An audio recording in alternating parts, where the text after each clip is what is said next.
大德圣听，为此法会，济一切众生，请转妙法轮，教导我们如何了生脱死，离苦得乐，殊证无生。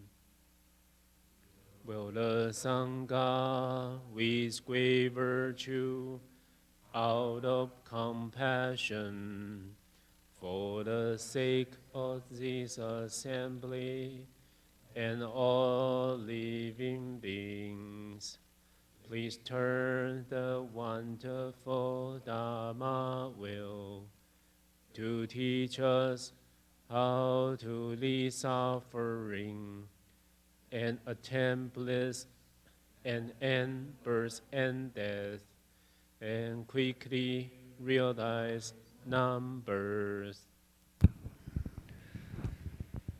Namo tassa bhagavato arahato samma sambuddhassa.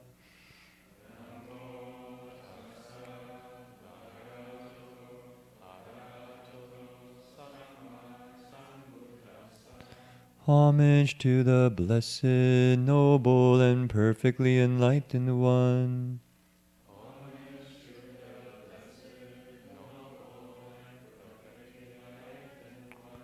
Namo sadanto sucedoye alahadi samyao sambuddhoche.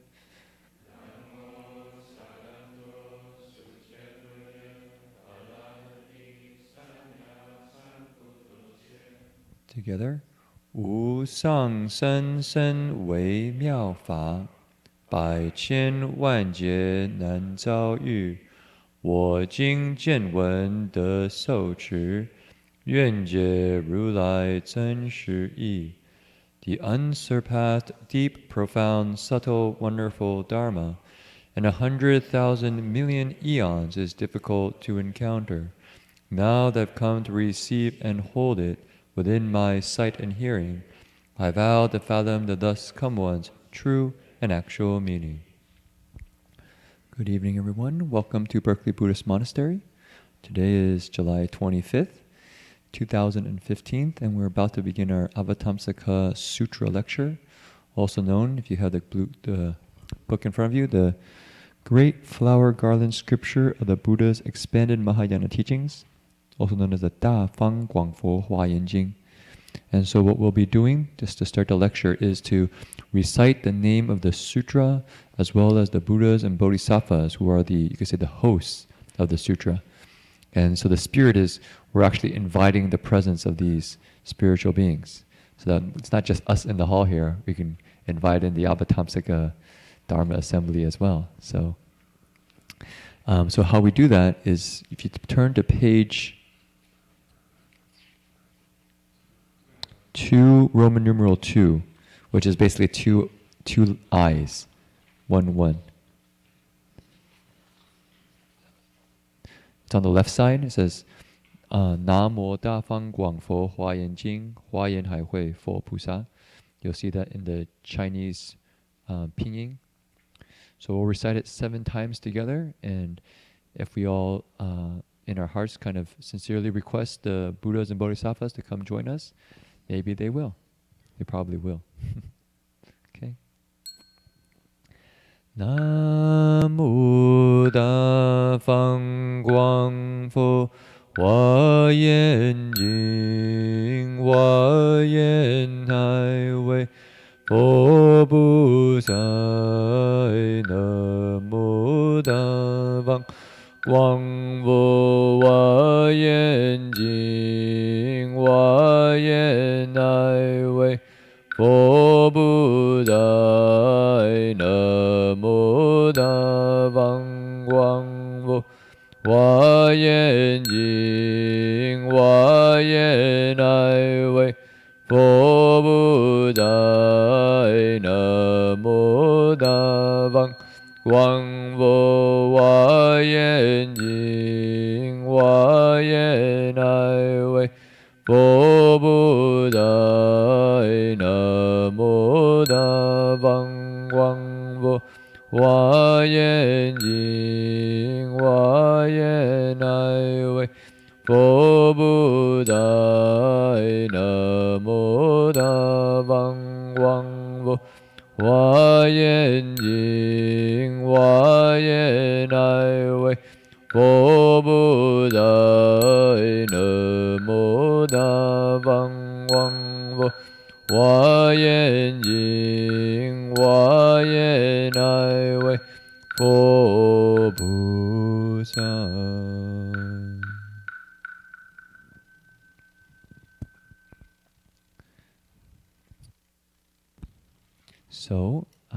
So for those who were here last week, there's one thing that seems to be missing. Namely, we mentioned that we might be pulling down the screen, and Rev. Heng Sure would be conferencing in from Australia.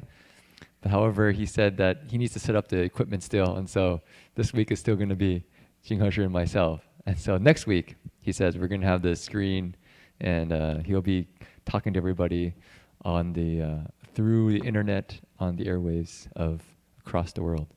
So this week we're still going to be going over the 10 practices chapter, as you see in front of you. And tonight, the Jing Heng Sure actually prepared quite a bit of materials to give an overview of the 10 practices, so that some people who might not be familiar with this section will get a chance to get a much better kind of complete picture of what's going on. And then if we have more time, we can go into some of the sutra text as well as I think Jing Heng Sure has some pictures, because they just came back from a trip to Malaysia and Singapore, which I heard they had like 550 people in the hotel doing Dharma activities all day long. So they've been quite busy. And so I think I just give it to you to start out. If you want, if you would like to, we're on page 3. Would you like to read something first? We can read the 10 practices. We stopped on page 3 right here. So we continue here at that time. I'll return here. Top of page. In order to enlighten to all dharmas. Okay, let's just do it all to practice one. All the way to practice one? Okay, so we'll read on top of page 3 to the beginning of practice 1 on page 5. So, pardon my Chinese pronunciation, which is very not good. So maybe we can read the Chinese together. And so the Chinese speakers can help me out when we read it together. And we'll read the English together as well. So we'll start on the top of page 3 where it says 觉悟. So that first character was part of the last section. So we'll just start with 觉悟. Okay? 觉悟一切诸法故，知一切诸根故，能持说一切法故，所谓发起诸菩萨十种恨。善男子，汝当成佛为身之力，而言此法。Okay, English. In order to enlighten to all dharmas, in order to know all faculties, and in order to uphold and speak all dharmas, that is to say, in order to begin the 10 kinds of practices of all bodhisattvas, good man, you should receive the Buddha's awesome spiritual power and proclaim this dharma. Okay, Chinese. 是时诸佛基于功德林菩萨，无爱智，无着智，无断智，无失智，无持智，无意智，无失智，无量智，无胜智，无懈智，无躲智。何以故？此三昧力，法如是故。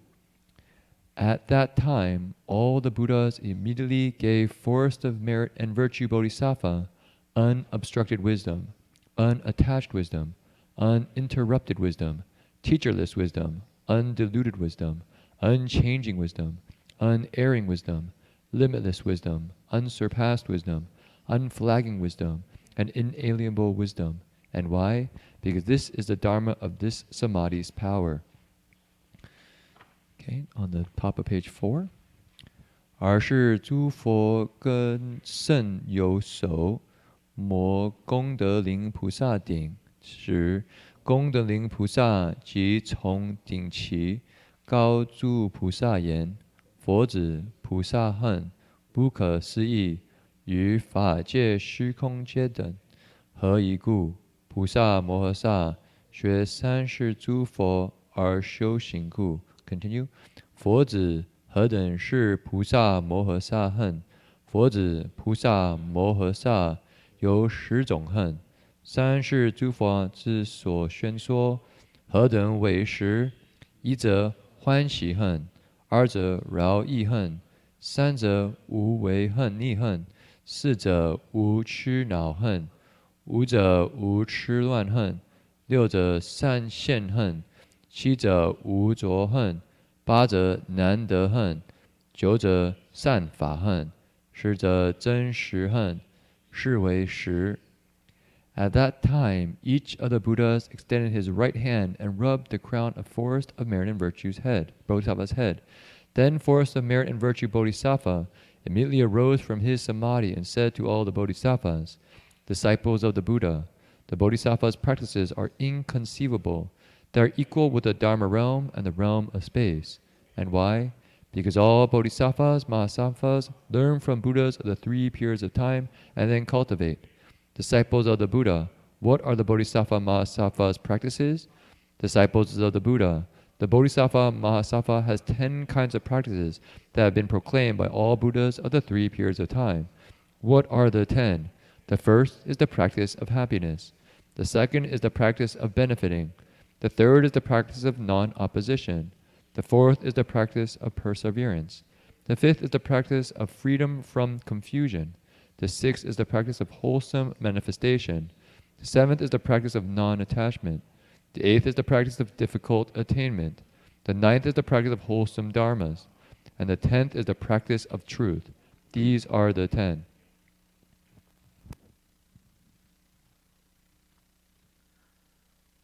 Hello everyone, my name is Jin He. And as Jin Chuanshi just set up all your expectations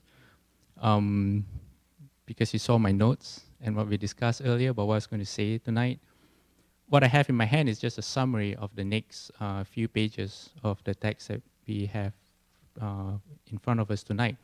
And before I begin, may I ask how many of you were also here last week? Okay, so not everyone was here. So I guess I'll just begin by saying that this chapter, and you will not have read this for those of you who were not here, it begins with a bodhisattva that has the name Forest of Merit and Virtue. In other words, he has merit and virtue like a forest, which means like huge merit and virtue. He entered samadhi, which means that he was sitting in meditation, and he entered concentration. And in this concentration, he saw many Buddhas, innumerable Buddhas. Does it say that? Innumerable Buddhas. In each of the 10 directions from worlds countless as fine particles in a myriad Buddha lands, were Buddhas as many as fine particles in a myriad Buddha lands, all of whom were named Forests of Merit and Virtue.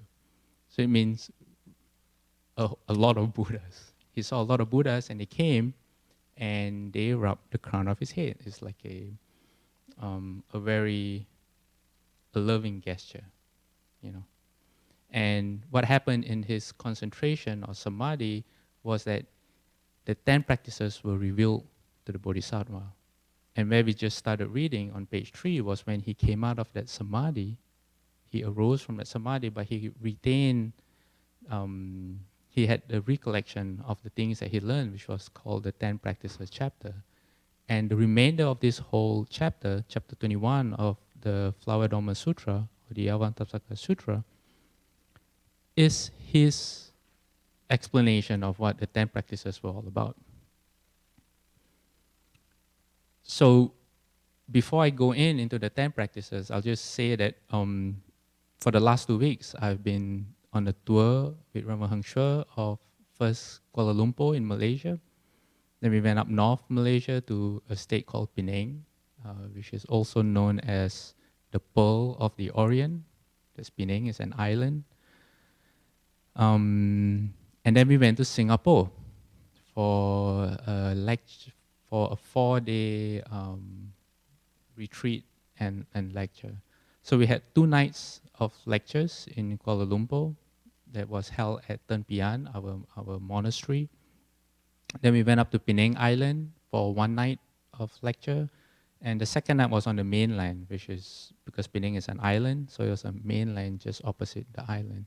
Then we traveled to Singapore for 4 nights. And just I was getting used to the change of the time zone, and I was every night when Ramahungsha was lecturing, I had the honor of sitting next to him and just looking at everyone. And every night I was yawning, and I had to consciously relax my face because it felt sore. Just as got used to the jet lag, I had to come back. And if I yawn tonight, it's not because I'm tired, it's just I can't help my body adjusting to the time zone again. So one of the things I realized when I was in Singapore and Malaysia is that there's a lot of, when it comes to the Dharma or the teachings of the Buddha, there's a wide range of people and a wide range of understanding. There were some who really knew what the Dharma was all about, and you could see that they were using the Dharma to first focus on their thoughts. They were using it inwardly, and as a result of that, their afflictions were reduced slowly, and their lives became more peaceful. Their sense of well-being became stronger and stronger. They were more calm. You could see in their faces that the Dharma was actually working for them. And at the same time, I also encountered a lot of people whose understanding of the Dharma was still at a beginner stage. And this was reflected in the people that we came across and in some of the questions that were given to us. And it was very much on the form. This group of people, their understanding of the Dharma was very much on the surface of what you see. For example, like as in how you bow, the correct way to bow, the correct way to hold a sutra respectfully. And some were just beginners, because as they progress, this is one of the things that, like for myself, when I first started learning Buddhism, I had to figure out. But some had, how would I put it, had been studying Buddhism for a pretty long time. And they still had questions that were still just based on the form. And seeing that kind of, and also meeting the youth, there was a lot of youth there, and seeing what they understood of the Dharma made me kind of sad, because the Dharma is meant for us to, as I mentioned earlier, to decrease our afflictions, to make us better human beings, to improve our relationships with people, how we see ourselves, how we treat the people around us, in short, to be better brothers, sisters, parents, children, friends, cousins. And when I don't see the Dharma working in that way, I get sad. And there's a sense of hopelessness, like I want to really help. You know, I wish I could do something about that situation. Like maybe say something magical, and everyone was like, oh, I finally understand what the Dharma is all about. And their lives improve thought by thought, day by day after that. But I don't have that.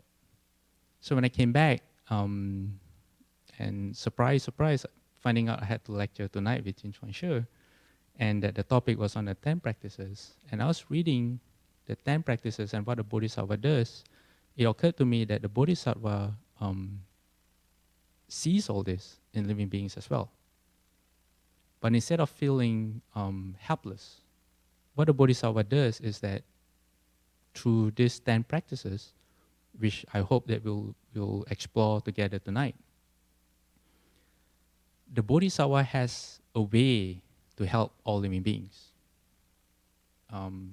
There's no helplessness at all.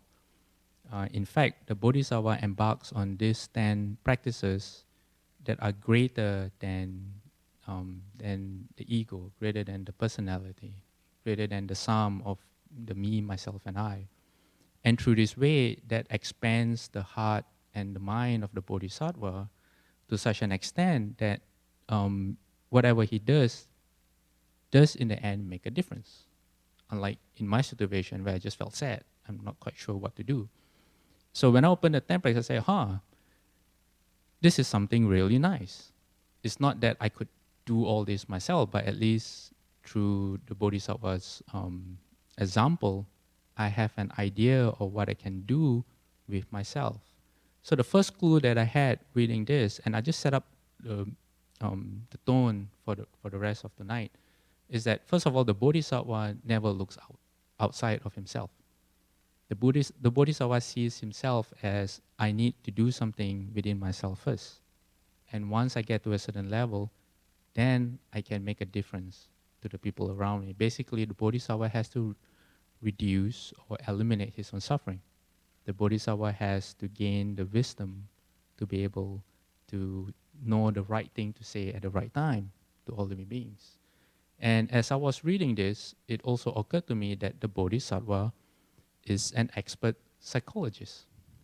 And I think this is in the 6th practice. And this was something that bugged me for some time. The fact that in the first practice, which is giving, as we shall find out, the Bodhisattva just gives. He gives so that all living beings are happy. And he gives without conditions. Never once does he say that I will only give to you if you are Buddhist, or I will only give to you if you are good. No conditions whatsoever.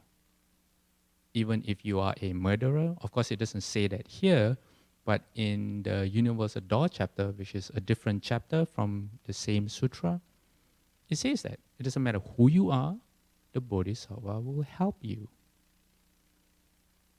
And when I first started learning Buddhism, that bugged me a lot. Like, why would a Bodhisattva do that? Through my own mind, my own selfish mind, I couldn't quite understand. I said, wouldn't you want to help someone who only wants to be good? And then later I realized that because the Bodhisattva he's someone who understands the minds of living beings, the only way you can really help someone is if the person inside is inspired by you.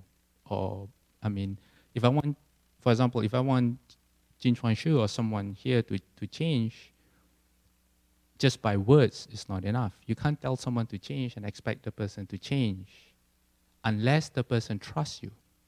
For example, if I don't like someone, there is no way I'm going to go to the person for advice, right? You only go to someone who you respect or who you think highly of for advice. If someone who I absolutely dislike comes to me and tells me to do this thing, even though it may be the best thing for me, I might just do the opposite just to spite him, right? That's human psychology. That's how people are. So the Bodhisattva knows that. So in giving, the Bodhisattva just wants to be a good friend. He wants to tie positive affinities with you.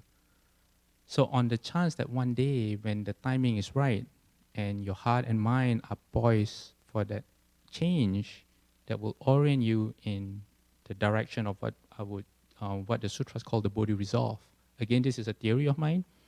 The Bodhi resolve is where you orient yourself, where from then on, every single thought, every single action, every single word that you say is always for the benefit of everyone else and not yourself.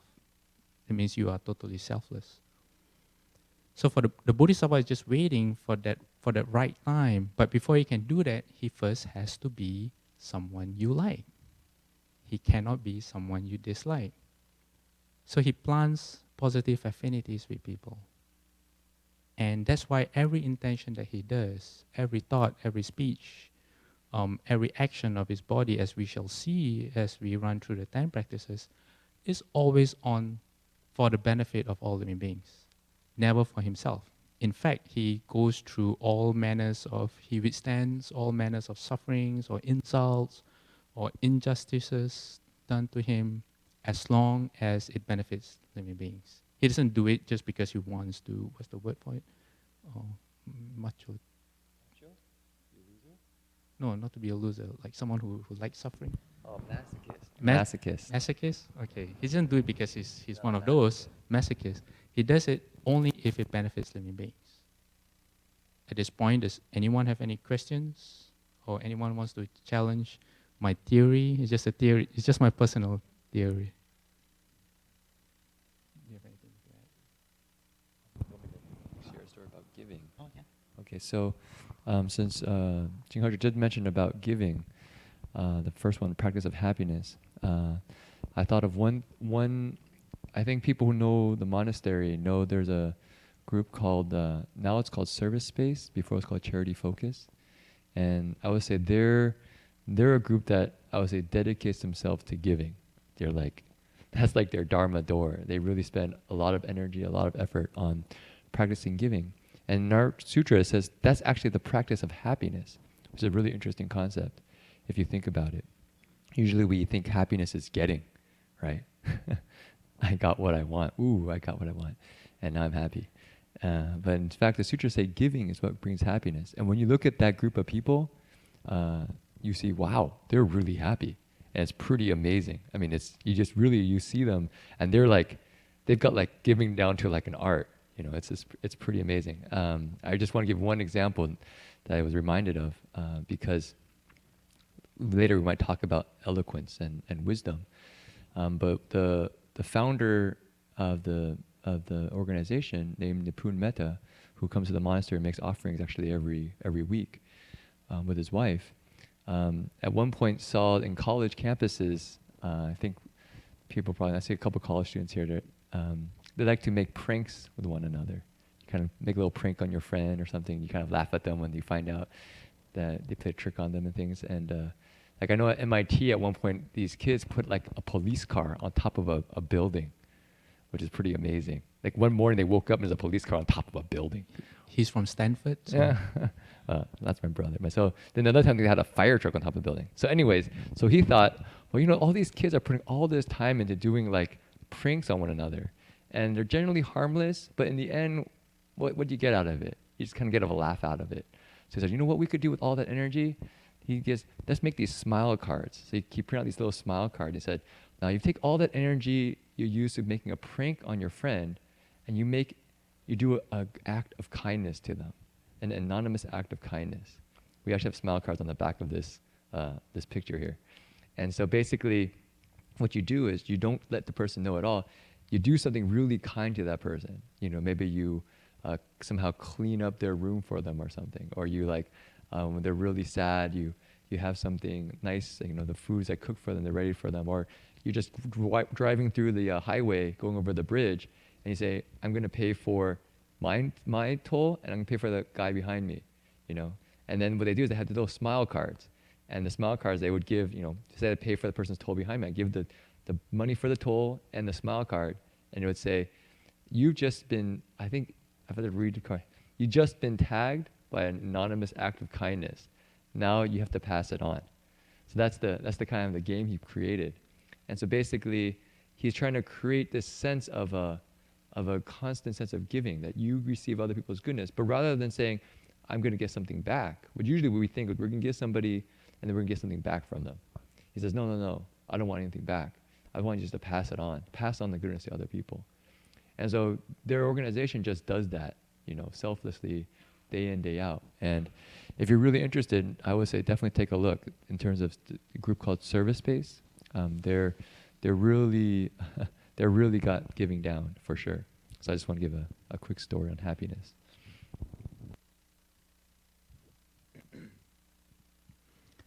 So the 10 practices correspond to the 10 parameters.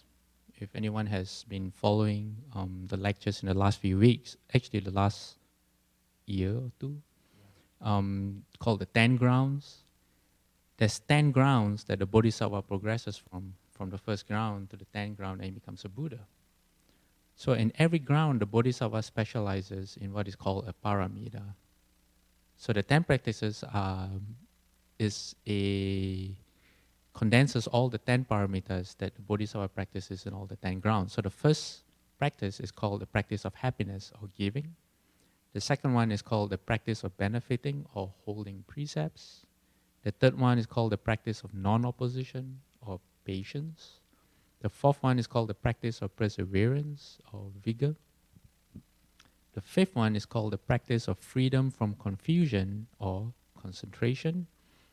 The sixth one is called the practice of wholesome manifestation, or otherwise known as prajna wisdom, real wisdom. The seventh is called the practice of non-attachment or expedience. The eighth is a practice of difficult attainment or vows. The ninth is a practice of wholesome dharma or powers. And the final one, which is at number 10, is the practice of truth or knowledge. So if we look at the first one, the practice of giving cures what? So I'm going to make this like a pop quiz. I'm going to ask a question. If anyone would care to answer, if you're not shy, you can raise up your hand, or I'll be forced to call names. Or no?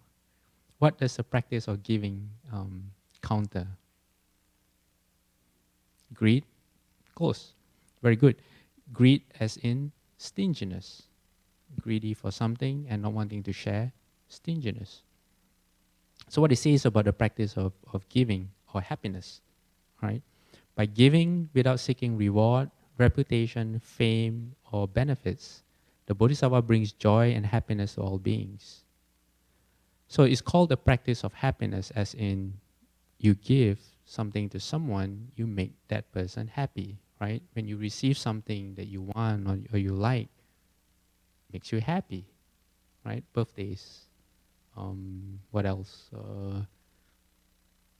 When does someone receive gifts? Birthdays, Christmas, yes, Christmas. And the best gifts are when you don't expect it.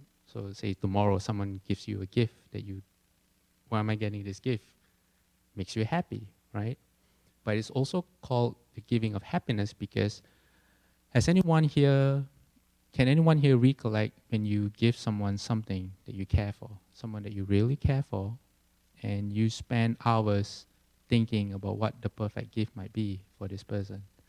Or you go shopping and you really shop, as in you look for stuff that you think might make this person happy.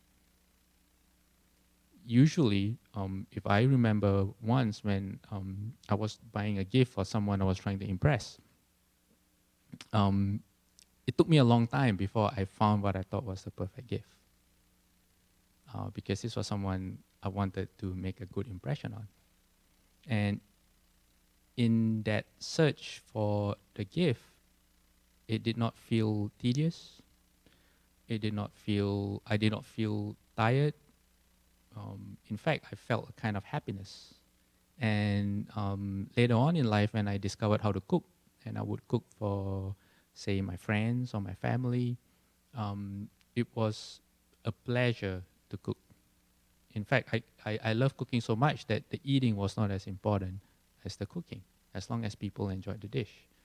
So it's also called the practice of happiness because in the act of giving, the Bodhisattva also receives happiness in exchange. Does that make sense? Right? Okay.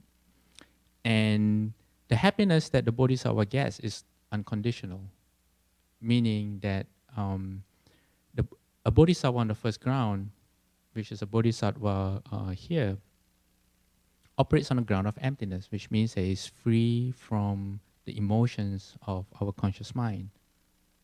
Jealousy, happiness, which is a very worldly kind of happiness, anxiety, anger, emotions. The Bodhisattva has done away with emotions, but the Bodhisattva is not like a piece of stone, meaning the Bodhisattva gets a happiness that is beyond what our mind can comprehend.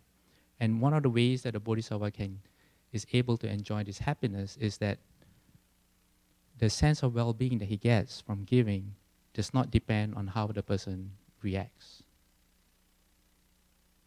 okay, I'll say this again. The sense of happiness that the Bodhisattva gets, his well-being, does not depend on how the person reacts when the other person gets. I have a story to illustrate this. Um, my ex-girlfriend, a long time ago, I gave her, I think it was a pocket knife, a Swiss Army knife that was like a card. It was really brand new at that time, and I think it cost me a lot of money. I wasn't very rich back then. So I gave it to her, and she was happy. She was really happy, and that in turn made me happy. And then she gave it away. She gave it away to her mom, and my happiness dropped. I don't know why. I just felt disappointed. I said, I gave that to you because I want you to use it. And she had the right thing going. She said, oh, this is really useful, and I would really like my mom to have it.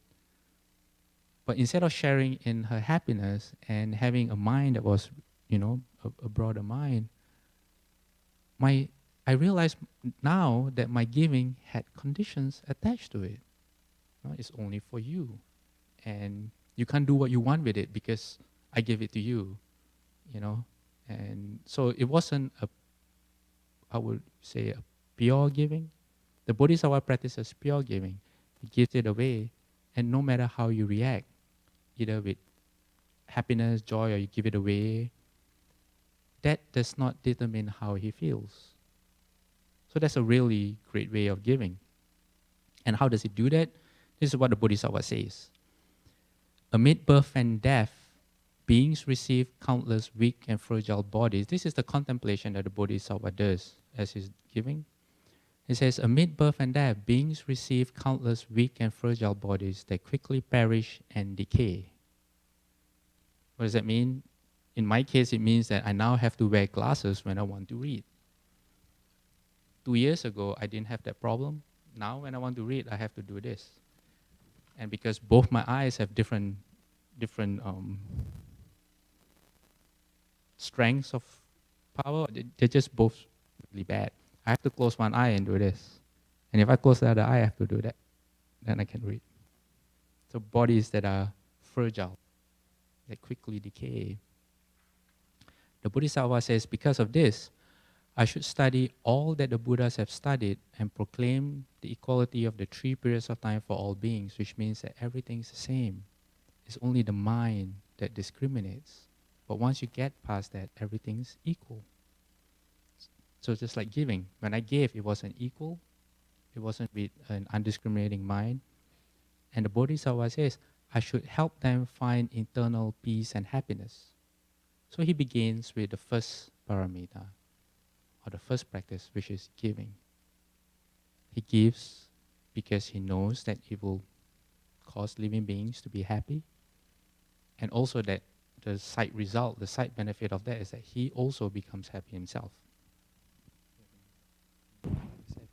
So this is a thought about that type of happiness that a bodhisattva has, because I think this is a very, one of these things that people often say is, oh, so you're giving so you can be happy, and therefore that's your reward. But this is actually not what the bodhisattva is doing when we're talking about the happiness here, because it's actually a deeper happiness. And I'll say it's actually the happiness that is fundamental to our nature. That's the spirit of it, is that giving is the natural way our awakened nature works. It's not something we're trying to do extra.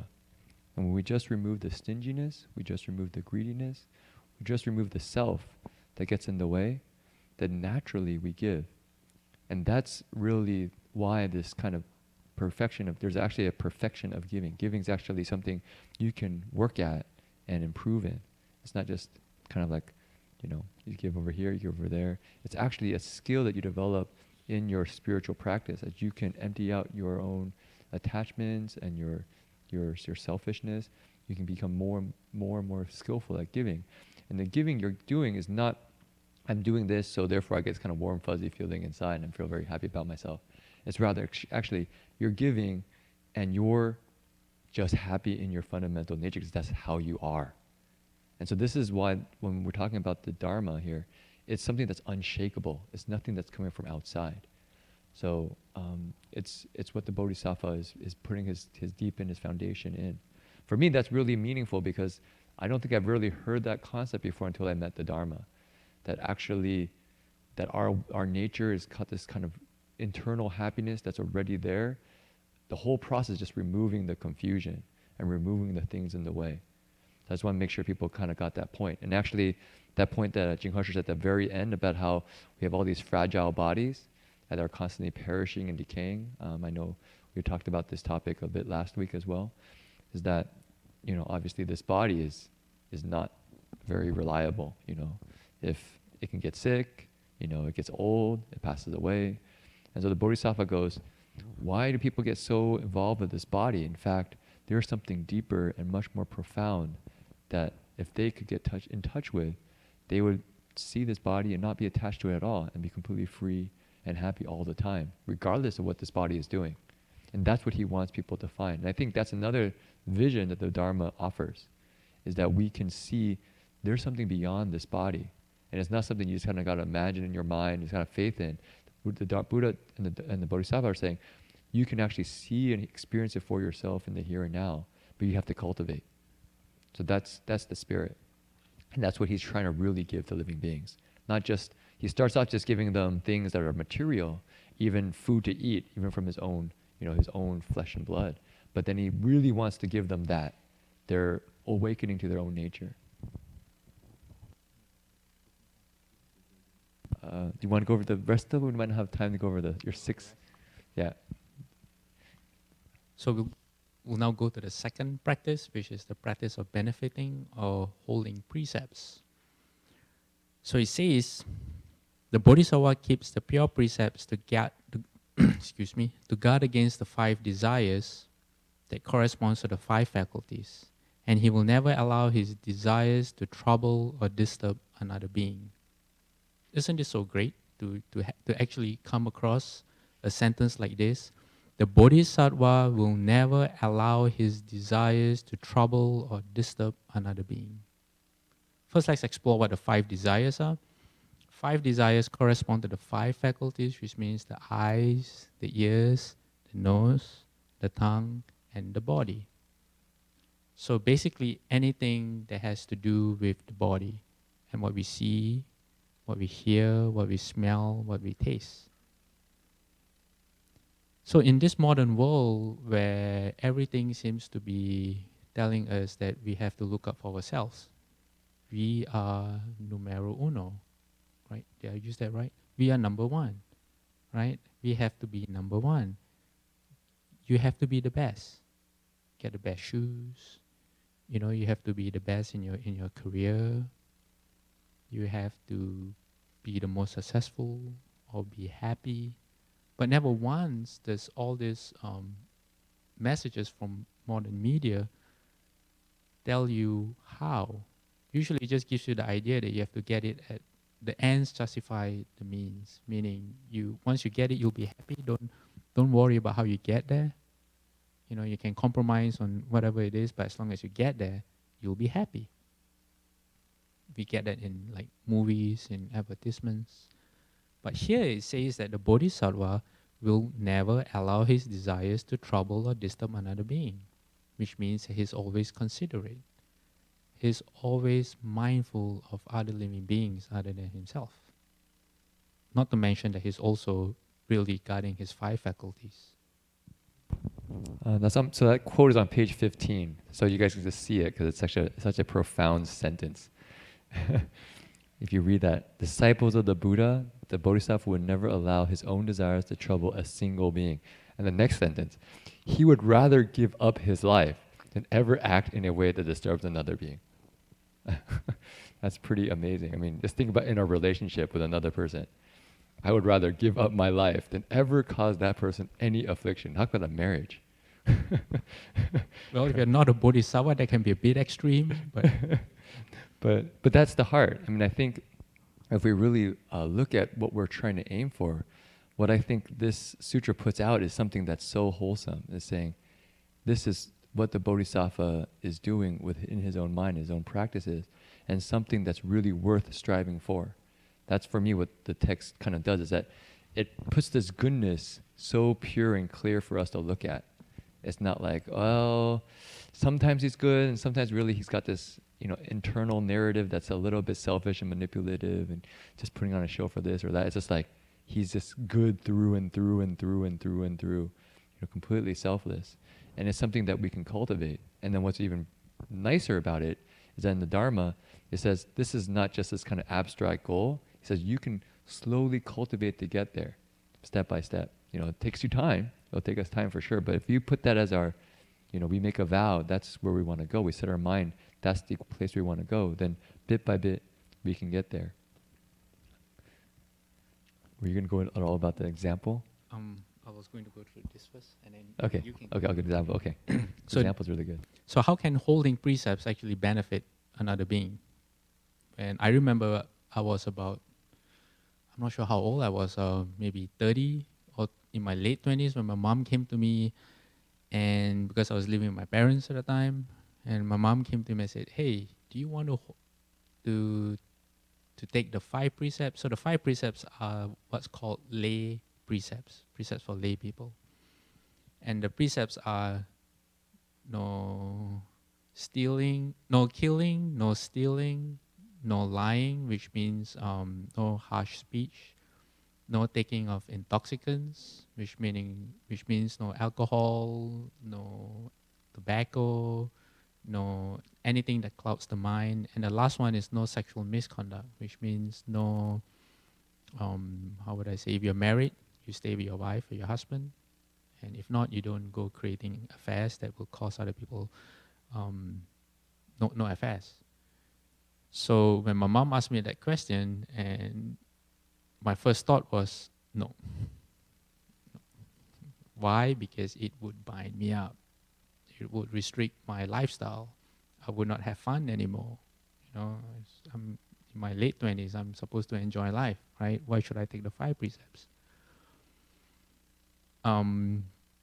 I won't tell you how I eventually said yes. It took a bit of convincing by myself. But this reminds me of someone that I met when I was in Australia. And we were having the same conversation, and he came to me and he was asking me about the 5 precepts, and I think he was also in his late 20s, and he was having a hard time trying to figure out if he wanted to take the 5 precepts. On one hand, he knew that the 5 precepts was good, but on the other hand, he had the same concerns that I had. Like, I don't want to bind myself up. So we fell into this conversation, and it was very interesting because it was a process of self-realization, and I was just there nodding my head and not saying anything useful. But he came to this realization himself because he realized that if he had children, and I think he was married at the time, if he had children, what kind of friends would he want his children to have? Would he want his children to have friends that would never lie to them? Would he want his children to eventually marry people that would never cheat on them? He realized that a lot of families go through a lot of problems because someone in the family gets consumed by intoxicants and somehow or other can't quite get themselves out of it. So as he went down the list of the 5 precepts, he realized that it's actually not, you don't take the 5 precepts for yourself. You can, but that's a very, like my first thought, a very selfish, narrow-minded way of looking at life. He realized that the 5 precepts was something that you take for the people that you care around you. So when he had that realization, he said, "Thank you, Dhamma Master. I'm going to take the 5 precepts." And I was like, okay, I didn't do anything or say anything, but I'll take the credit. So through his own wisdom, and he managed to break out of that selfish view of just looking at himself. He saw that he could be a great father if he took the precepts. He would be someone his wife would trust by taking the 5 precepts. And also he would be someone he can be proud of. He could be proud of himself. And that was something like to guide him in life. And When he realized that, there was no hesitation at all.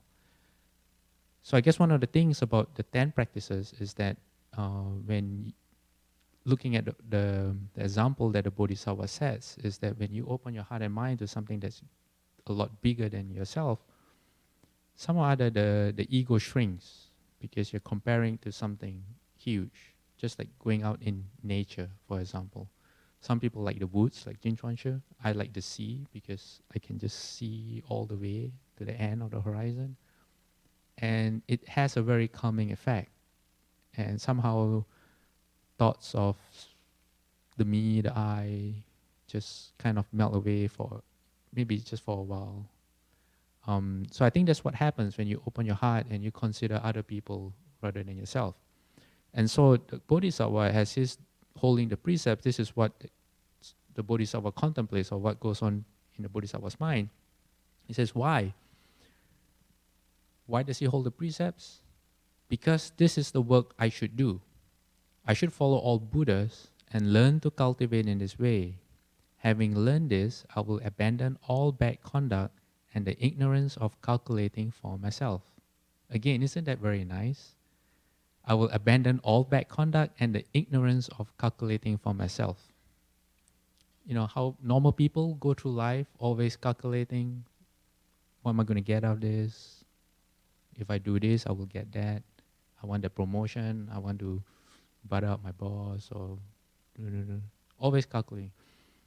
I will rely on wisdom to enter the Dharma of all Buddhas and then proclaim it for all beings so they get rid of all delusion. So the Bodhisattva maintains the precepts never for himself, but always for the people around him, all living beings, so that he can eventually lead them away from delusion. Okay, so this Jing Shusher made a couple comments about the precepts and not wanting to take them because life won't be fun anymore. So I just want to throw one other idea out there just so people can think about. But in a way, I think life doesn't actually get fun until you hold the precepts. Before that, your fun is just kind of like all in a haze a little bit. You're just kind of like going from thing to thing, and I feel like you never get any traction in your life. But once you actually hold the precepts, what you find is you're a lot more free to be spontaneous and happy and just do things with a kind of inner confidence that this is actually wholesome. So I mean, if you just think about it, you don't kill, you don't steal, you don't take sexual misconduct, you don't lie, you don't take intoxicants. So your relationships with people are actually honest. So people who treat you that way as well, you can have meaningful conversations about things that are useful and helpful. You're not going and cheating on other people. You're not trying to seduce somebody else's wife or husband, or doing kind of improper relationships or something. You're not going and hurting other people. If you want to expand killing to something that's broader than just killing another person, but like not harming other people or harming other creatures like animals. So those precepts, if you just go down that list, are actually very basic. They really are just things that once we look at them, they go, actually, they'll make a lot of sense. And when we make that commitment in our mind, say we want to hold that, what it does, in my experience, is that it creates a almost like a protective field then that you can live your life through. Without that real conscious intention, it's almost like you're just still kind of muddling through. So you're just, maybe I do sometimes some good over here, then I maybe do some good over here. And yeah, sometimes I hold the precept, oh, well, I didn't. But I didn't take the precept, yes, that's okay. But once you make that commitment, what happens is all of a sudden you have a standard to go by in your mind. And then you can start making progress in your path. But before you do that, it's just a little bit like you're just following your habits. So the precepts are really valuable. Then for me, it's like almost like a game. I like to think of it as a game. I've played a lot of video games in the past, so it's a little bit of a strange way of thinking about it, but it's something you can work on. It's just like you played basketball or you do sports. You work on your dribble. So you work on your not killing precept. You work on your not lying precept. Oops, I exaggerated over here. Oops, I said something to get a little bit, a benefit for myself and didn't tell the whole truth exactly how it actually was. But rather than beat yourself up and feel guilty about it, for me, if you just take it like a game, I made a mistake. If I play basketball and I foul somebody, you know, I don't like beat myself up. I said, well, I shouldn't foul somebody. I should accidentally just try to avoid doing that in the future. I might apologize to the person if I really hurt him, right? But that's the spirit. So you do the precepts and you go, okay, I made a mistake. You own up to it. I'm sorry, I messed up. I'm going to improve. I'm going to do better. And that to me is a really wholesome attitude. So you don't have to take this kind of really kind of harsh structure that's get put on you. It's like almost like a training for yourself to engage your life through. So that's for me really very meaningful for the precepts. So speaking about games, I'm not sure if anyone keeps up with video game news, but about a year ago, this game developer I'm not sure what's the reason, made a game based on meditation. Okay, so it wasn't a real game. It was just to prove something. So the game begins by, I think this person in some kind of Zen or Oriental monk kind of robes walks into the screen and sits down in a meditation pose. Okay, and the only way you can play the game is not by touching any of the buttons or the joystick. Because the moment you touch it, it says game over. Then you have to start over again. So I guess that's probably why there are not many Buddhist games around, because... So what I'm here, Jin Chuan Shi said just now about maintaining the precepts is, I think the most important thing is that it gives you peace of mind. So if you look at the result of your actions, and if you look further, and if any result has a ripple action, the end result is that you get peace of mind. And this peace of mind, as the Buddha says, you carry with you at the most critical point, which is the point when your body is going to fail you. At that moment in time, holding the precepts and the knowledge that you have held the precepts to the best of your ability. You don't have to be perfect, but to the best of your ability. At that crucial moment gives you peace of mind that money can buy, that no other thing in the world can replace. No amount of wealth, no amount of fame or recognition or success gives you. And that peace of mind also comes not just knowing it yourself, but in the positive effect that you have on the people around you. So that's one of the main reasons, if for nothing else, in holding the precepts. Any questions before we move on to the third practice? Does all this make sense so far? In my theory of why the Bodhisattva is selfless? Tony, you have to. Yes, Tony. Wait a little bit for that microphone to turn on. If it's a tough question, I'll just point to Jin Chuan Shi. I'm just interested in the process of going from that, precepts are going to make me feel bound, to, precepts make me feel free. Can you describe that process a little bit for us so that we can picture it? I think for everyone it's different. In my case, although it was with a lot of reluctance that I actually took the precepts, I could only do it because I had confidence in the teachings of the Buddha. And what happened next was, actually at that time when I took the precepts, I just started my own business for about a year. So I had a lot of reasons not to take the precepts. I had to entertain my clients, and if you don't drink and if you don't eat, for me, no killing means being a vegetarian. So a simple act of bringing my clients out for food and I'm the vegetarian, would have seemed so awkward, or so I thought. But the end result was that in business, it saved me a lot of heartache because I could take my clients out and drive home, not worrying about if I would get myself into trouble with the police, if there was a drink and drive sting going on. I had freed myself from all those worries, which I previously would have. And in fact, my clients actually respected me more as a result when they found out so they didn't see me like a weird person, but they said, this guy sticks to his principles. And because of that, I think they had a lot more confidence in me as a person. And I never had one client who like stopped working with me. Yeah. I guess maybe for myself, I would have reflect on it.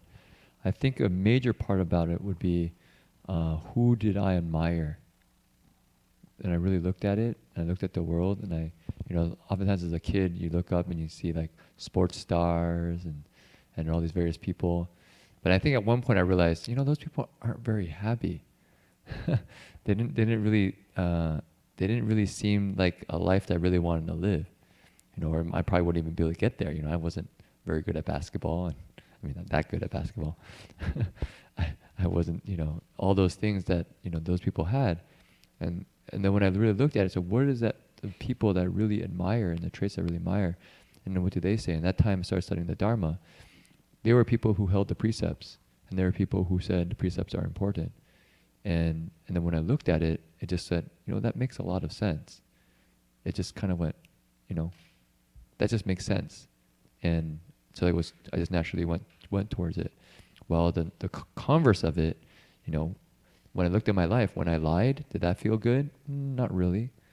When I actually look at the killing in the world, all those video games. I played a lot of video games as a kid. You have those first person shooter games. You kill all these things, and and then you learn about the kind of the modern meat industry and all the killing that goes on there, and you go, wow, that's a lot of suffering. And you go, okay, so maybe I don't want to engage in that.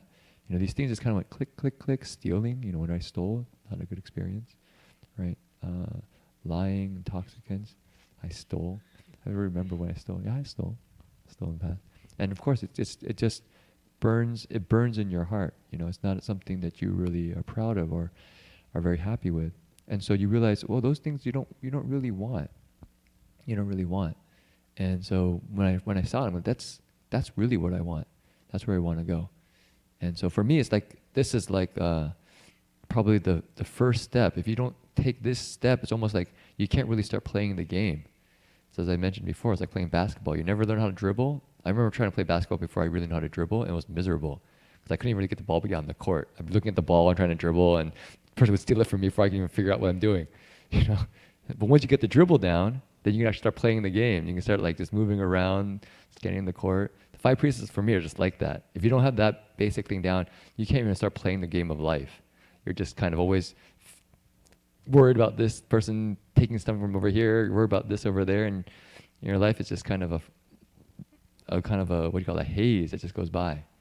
So my experience is once you got those basic rules down, then you can start engaging life and feel very confident about what you're doing. Yeah.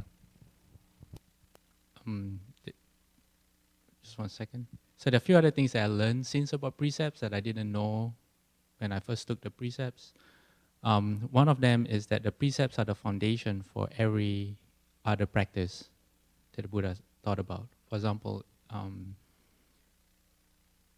if you want concentration, for like the first dhyana, the first jhana, which is the first recognized state of concentration in Buddhism, you can't get there through sheer will or through, say, focusing on a practice. So what I'm trying to say is that you can't just like sit down and say, I'm going to get into the first dhyana and really either count your breath or by sheer force of will. You even if you do, it will be momentary and your mind will start moving. The only way, as taught by the Buddha, to get into concentration is first by holding the precepts. And the result of holding the precepts is that your mind becomes really, really calm. And someone who holds the precepts in this way knows that, say, you get a knock on the door, there's no suspicion in the mind is level and equal. So someone like this sits down to meditate and it's almost like he's smiling inside, or, and he sits down and he starts either reciting the Buddha's name, or he counts his breaths, or he recites a mantra. But because his mind is so peaceful that before he knows it, he enters concentration. And that's how precepts work. That's why the Buddha said, first you start off with precepts, then you get samadhi or concentration, and then comes wisdom.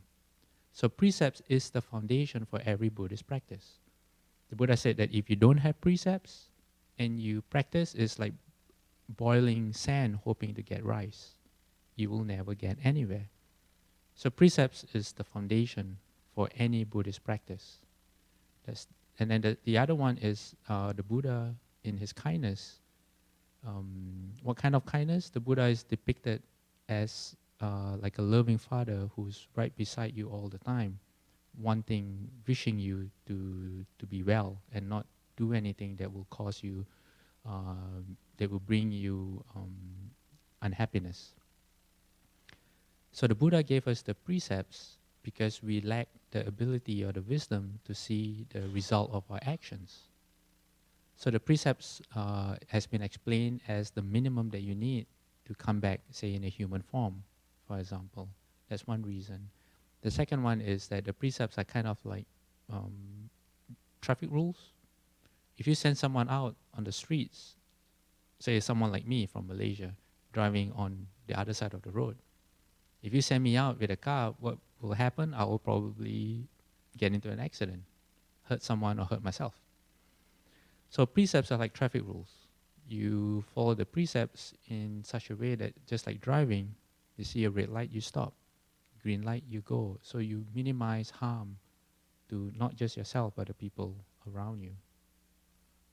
Alan, you had a question?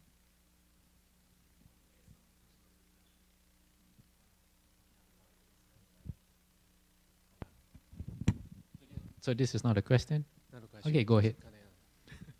Amitabha. Yeah, that is a very important question actually. How should I say that? Holding the precept actually is fairly neutral. It depends on your mind, how you see you hold the precept. Now, for example, for the last several months, I have been kind of struggling with holding the precept because my mind was fairly scattered. My mind was not centered.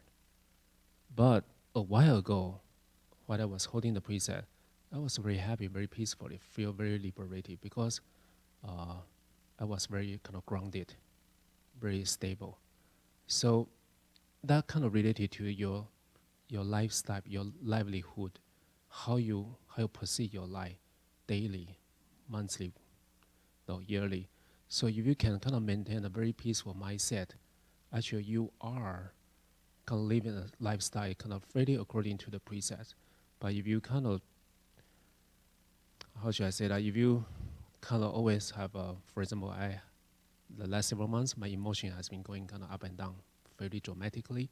So because of that, so my end result will be struggling with the precept because my emotion was very, very strong. So always going up and down, up and down. So the end result will not be peaceful and quiet, just like Farsi said that earlier. So you kind of precept the foundation. You can kind of really calm your mind. That's really the truth. But you can also see it from the opposite direction. If you live a peaceful life, actually the holding the precept will be much easier rather than kind of try to force yourself to do something. Yeah, Amitabha. Do you want to do the next one, or do you want to keep going on this one? We can go over the analogy if we want. Okay, so so maybe just a quick reflection of what Alan was saying about holding the precepts, and what you'll find is you have different mind states when you hold the precepts. So for sure, maybe in the beginning you get really inspired, say I'm going to hold the precepts, and then after some time, what happens is your desires arise, or your afflictions arise, right? Your emotions arise, and then what happens is those things that your escape mechanisms to deal with those afflictions sometimes are breaking precepts. So for instance, you tell a lie to get out of something that you did wrong, but you don't want other people to know. And you have to face, if you have to be truthful, then also you have to face the consequences of that right there, right then. And it's like, oh, I don't want to, and so it's like you're in a little bit of you're kind of stuck. And so that's what I would say, that's when the challenges kind of start coming. And that's where actually the precepts are very valuable, because then you're actually working with it. It's not all easy, you know. It's not like it's just like smooth sailing throughout. And so when I hear Alan talking about, you know, having emotional going ups and downs and trying to still hold the precepts and work with it, to me that's actually very good, because he's observing, okay, I'm going through these states and I still have these precepts as my standard, and I'm trying to hold them. It's not easy. It's not easy. And I might make more mistakes, but that's partly because of my state as well. And it's kind of like you're trying to work with it. So for myself, it's when you start cultivating, you'll realize you've got a lot of stuff inside, and it all starts coming out. And rather than say, well, I'm always supposed to be peaceful and happy and well, and you know, this kind of boundless loving kindness state all the time, that's actually not what actually happens most of the time. Most of the time it's like, wow, I've got this jealousy here, I've got this anger here, I got this really greedy, seeking mind for that. I'm really manipulative. What's going on here? And all these stuff comes up in your mind. You're like, wow, those are the actual living beings that you're trying to help and cross over. You know, so that's very natural. So I just want to point that out, to not say, you know, you hold the precepts and think that's just always a smooth ride. And when you're not peaceful, somehow it's like, it's really hard. That's actually the real hard work. It's right there. So you could also say that precepts are like a mirror. They are a mirror that reflects your thoughts. So how precepts bring rise to mindfulness or concentration is that precepts are a tool for you to be aware of the thoughts in your mind. So am I having a thought of anger? Am I having a thought of based on ignorance? Am I having a thought of greed? Someone who doesn't hold the precepts the thoughts will just come and go. And if they act on those thoughts, they do, because they don't have that mirror of the precepts to reflect the state of mind that they're in. Okay, so the analogy is on page 14, or the story. So each of these 10 practices, there's an example story. And example stories are pretty, far out. That's quite the right word. They're really like, I'd say they highlight the virtue in great. It's like if you have like neon lights, you know, this is what the Bodhisattva does. So in this case, what happens is, if you look at it 14, it says, disciples of the Buddha suppose that one day, while the Bodhisattva is maintaining pure precepts in this manner, so he says, I want to hold the precepts, right? Numberless trillions nayutas, so a lot, of thoroughly malevolent demons come to the Bodhisattva. Okay, so all these demons come, the scary looking beings in your mind, right? Each bring measureless, numberless trillions nayutas of goddesses. Okay, the other side, really attractive things. All of whom are skillful in taking liberties with the 5 desires. They are glamorous and beautiful, able to seduce a man's or woman's heart. They carry many kinds of extraordinary, valuable curios. I think curios is like maybe like things that you're interested in or something. Like little toys. Yeah, little toys. You know, like if you're a little kid, you like toys. Like, ooh, toy. In order to disturb the Bodhisattva's will for the way.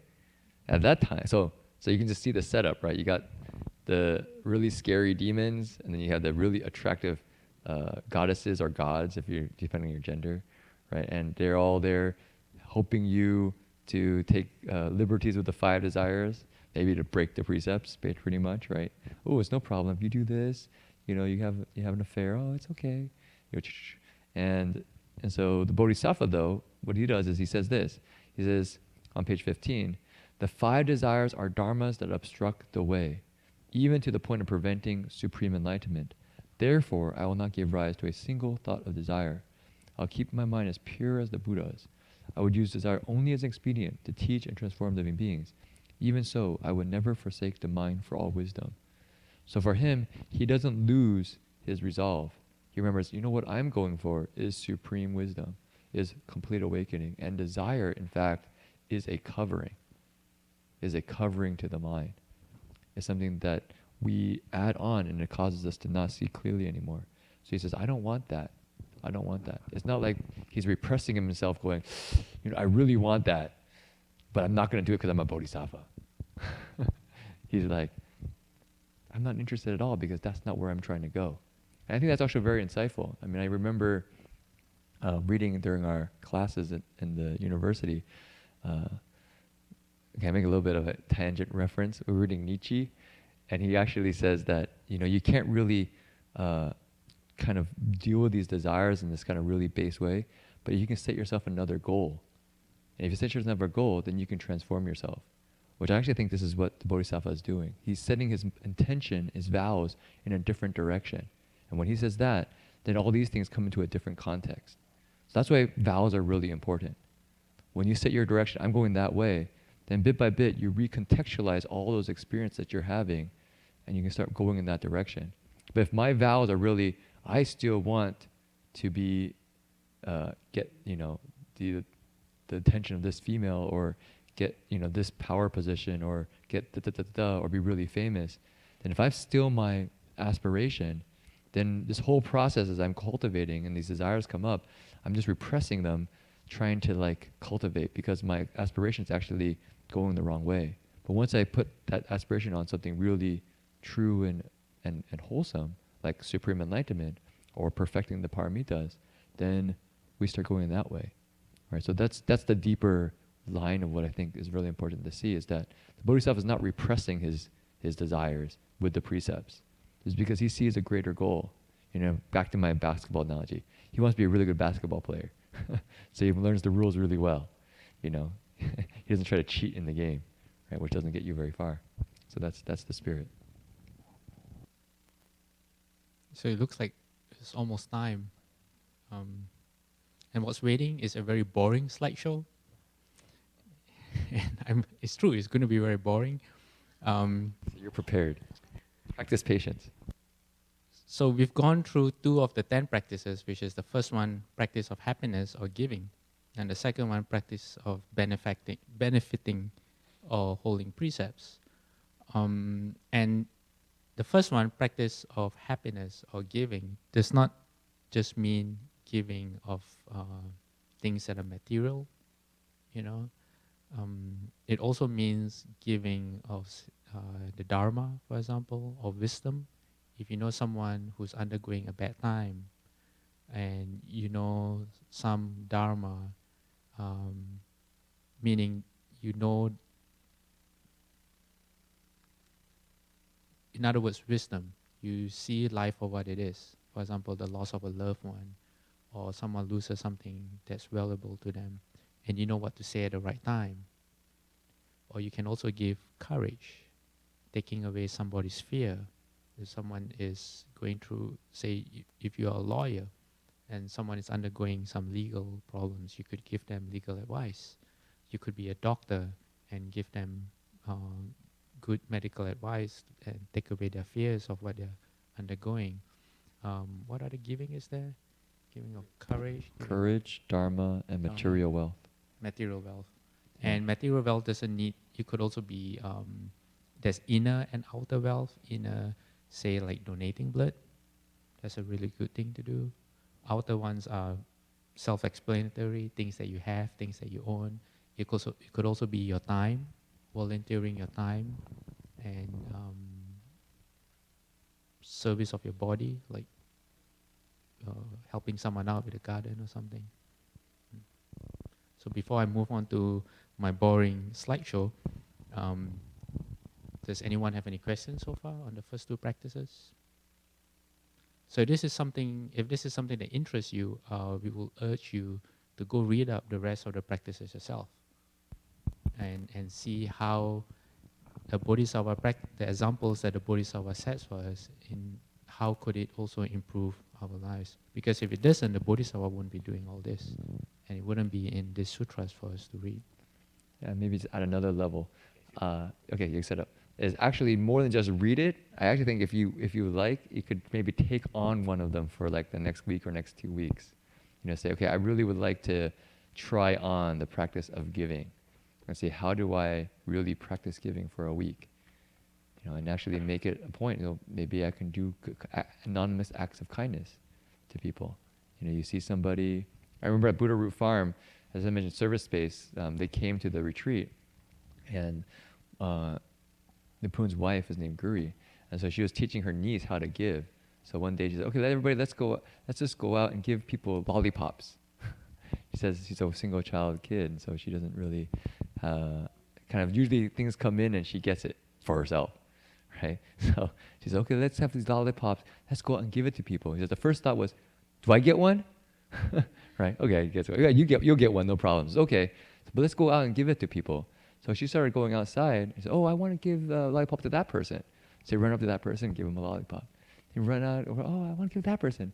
So they start, for that afternoon, they just give out lollipops to people, little kids, or parents, or older people. And at the end, he comes home, he says, what do you feel? Wow, I feel really happy. Wow, that was really good. You know, she had this kind of real experience of giving, a real experience of how to share completely selflessly without any kind of need to get anything back from the other person. And I thought it was actually a really amazing story, just listening to her tell it, because she was actually teaching a young child this kind of art of giving, which I never learned as a kid. Usually, you know, it was just me getting stuff. And sometimes not really usually giving. I don't think I really got much instruction on giving. You know, you're supposed to share your toys or something with other people, but never really with this kind of strength of courage and effort, which is really what the Bodhisattva is doing. And that's what I think is really nice about this, is that, you know, cultivating the Buddhist path is not boring. It's not like you're just sitting there doing nothing. It's like you actually have to go out and do work, and you do really good work. And there's ways to do it. And so if you would like, I think, take on one of the practices. You can take on giving as your practice. You can take on precepts as a practice. You know, so precepts being the 5 that Jing Husher mentioned tonight, or just trying to not go with our desires. You know, just like the Bodhisattva says, those things that we're really afraid of, these demons come at us, our demons in our minds, you know, that cause us a lot of fear, to not let those move us. You know, fear is just another desire, if you really think about it. Fear just moves us, that we push it away. And then things that attract us, desires that kind of draw us in, to grab us and pull us in. So again, don't just follow that. And see, well, was there something else deeper behind that I don't have to follow? And then with the precepts as your guideline, then you realize you can actually have a place to work from. You know, that the precepts give you a kind of place to work from, so you can kind of start restraining your senses, restraining your desires. And then you really got some strength in your practice. Almost ready? Ready? Yeah. Where do they find the text to read? Well, we could post it online, probably on Berkeley Monastery website, I guess. Yeah, it's a provisional translation, so it's probably not for mass distribution, I guess. But it's published in our book here. So I guess we can probably put it online, because we've been putting on the 10 practices, the 10 grounds chapters, chapter by chapter. So we can probably have that or maybe if you email us, go on the contact, okay, maybe we could go to the contact form on the website. Too much trouble? Okay, so we'll ask Reverend Sure about putting it online, because he actually did this translation. So we'll make sure we double check. Yeah. Okay, is that it? Any other questions? So here comes the slideshow.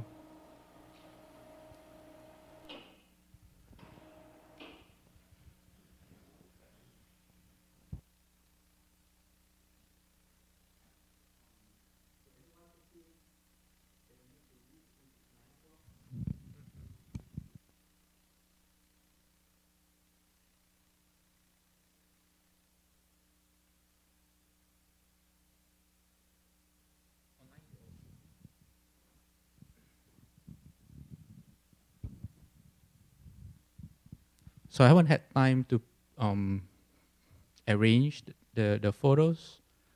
This is on our second night in Penang, northern Malaysia. And this is the hall before it was filled up. On every night that we had a lecture, there were on average about 500 or 600 people in the hall. This is one of the Dhamma Masters in Singapore, and he will be visiting Berkeley Monastery when Dhamma Master Ta'an comes. Jin Chuan, do you know when Dhamma Master Ta'an is coming? Is it in September? So this monk to the right of Reverend Heng Shuo will be here to be Dhamma Master Ta'an's interpreter. This is a painting of the Rinpoche Master that was painted by one of the people from LA who came with us to Singapore. This is the hall in Singapore because the had an estimate of 500 or 600 people who sign up.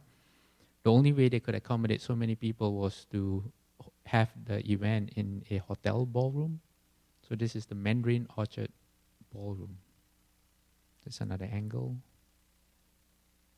Oh, these are durians.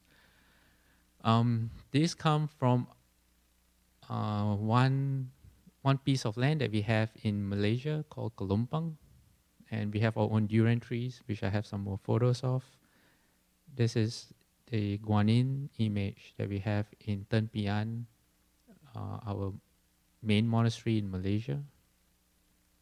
These are some of the lay Dharma protectors in Kuala Lumpur. This is the river in Kelumpang where the durian trees are. This river is extremely cool. It's not cold, it's cool, and the water has been tested to be safe to drink because upstream it's just virgin forest. These are coconuts in Kelumpang. This is Koji and Gokuk who traveled with us all the way to Malaysia and Singapore, and they were reduced to little kids when they saw the durians, and I have some photos of them. These are there. This is Koji. Koji ate durians until he was sick. Okay. These are coconuts. This is the crowd at Tenpian. I think this is the first night, and the second night it was just standing room only at the back. These are the youth. We had a special session with the young adults in Kuala Lumpur, and these are some of the bright young faces. This is Rama Hang Shui meeting the nuns at Tenpian in KL. This is an image of the altar that the Singaporeans set up in the hotel ballroom. These are the two nuns who hosted us. That is Gochi. I also have photographs of him taking a full dip in the river, which I'm not going to show. That's Gochi tasting actually drinking water from the river. These are durians all in a row. These durians are really dangerous. People have been known to die because once the fruit ripens, it falls. And the average durian is like the size of my head or larger. And the thorns are real, they're hard and sharp. So if you walk under a durian tree during the fruiting season at the wrong time and it drops, you could die. There's one of the lay people in Malaysia opening durian that caused Kochi to fall sick. That's Kochi. Look at that. He's like being possessed by the durian demon. Look, he has red eyes. Can you see his eyes is all red? Yeah. Okay. Oh, these are just some koi fish in the hotel that we stayed at in northern Malaysia, in Penang. Again, this is Tenpian in KL.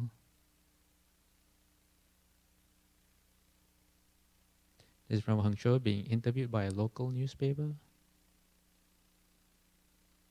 This is the youth event that we held.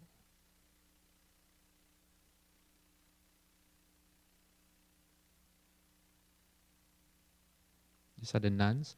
So we had 3 nuns that traveled with us from California. On the right, next to the person wearing the white shirt, is Dhamma Master Heng Liu, and then Dhamma Master Heng Chu, and the nun on the left is Dhamma Master Ching Chu. And I think they might all still be in Malaysia right now. I'm not sure, but they came all the way to be the Venos when we had the event in Singapore.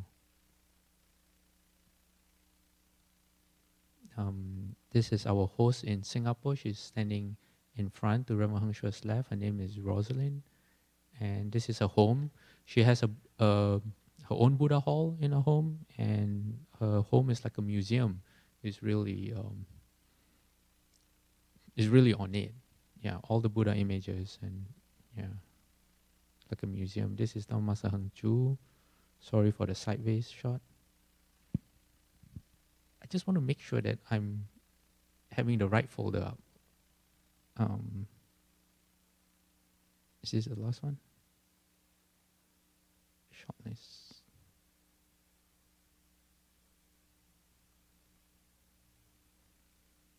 Okay.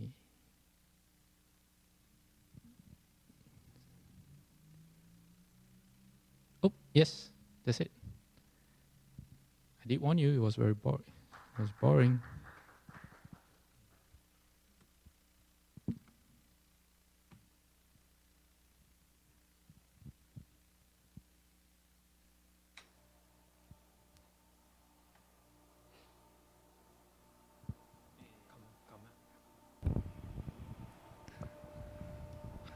Okay, so yeah, I've heard that that fruit durian is either you hate it or you love it. Is that true? The durian is either you hate it or you love it. Some people say it tastes like stinky socks, or some people say it tastes like ice cream. I grew up eating durian, so durian for me is how people describe it. They call it the king of fruits. But I know one of our monks, an American Dhamma Masalai, he calls durian. He says durian smells like a corpse, which is a fair statement. So, but if you haven't tried it before, you have to try it at least once.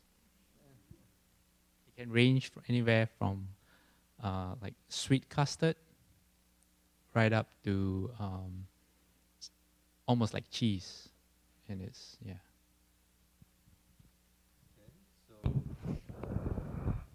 So now we're going to do the dedication of merit. It's on the back of your sheet, and so you can just another way to practice giving. And the spirit is basically from gathering together, listening to our boring lecture. There's a lot of merit being practicing patience. So you can actually give all of that away to other people and hoping that they will be well and happy and peaceful. Or send it out throughout the Dharma realm or to anything you believe in. You know, if there's any cause or something that you feel needs your support. Or somebody who's sick in your family or sick in your life, or even your own welfare. So you can send out the merit wherever you like. And so the song is basically a form to do that with. This is something that is a practice we do in the monastery many, many times a day. Pretty much after every spiritual practice, at the end we go, may this practice's merit go out to all living beings. And the reason is because by that act, it magnifies it thousands and thousands and thousandfold. Rather than just being this kind of limited light, it's a light that just goes on and on. So this is the chance for us to do that together. Okay?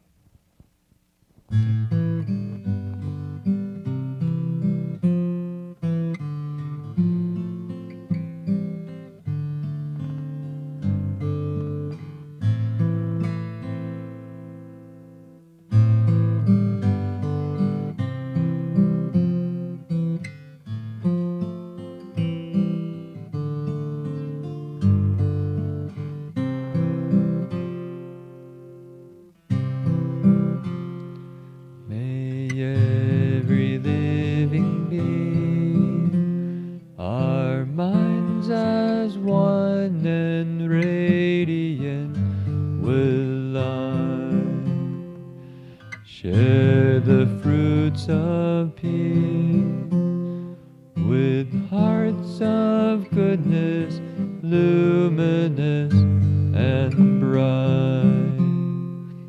If people hear and see how hands and hearts can find in giving unity, may their minds awake to great compassion, wisdom, and to joy. May kindness find reward. May all who sorrow leave their grief and pain. May this boundless light break the darkness of their endless night. Because our hearts are one, this world of pain turns into paradise. May all become compassionate and wise. May all become compassionate and wise.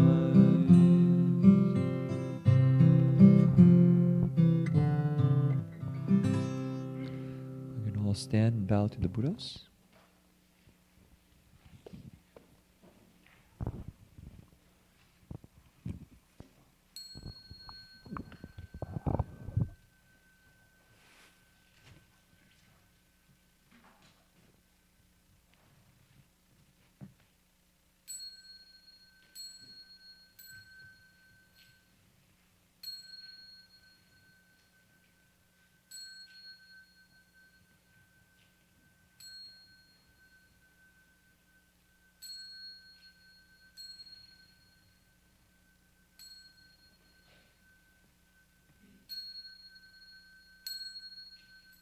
Bow in respect to the Venerable Master.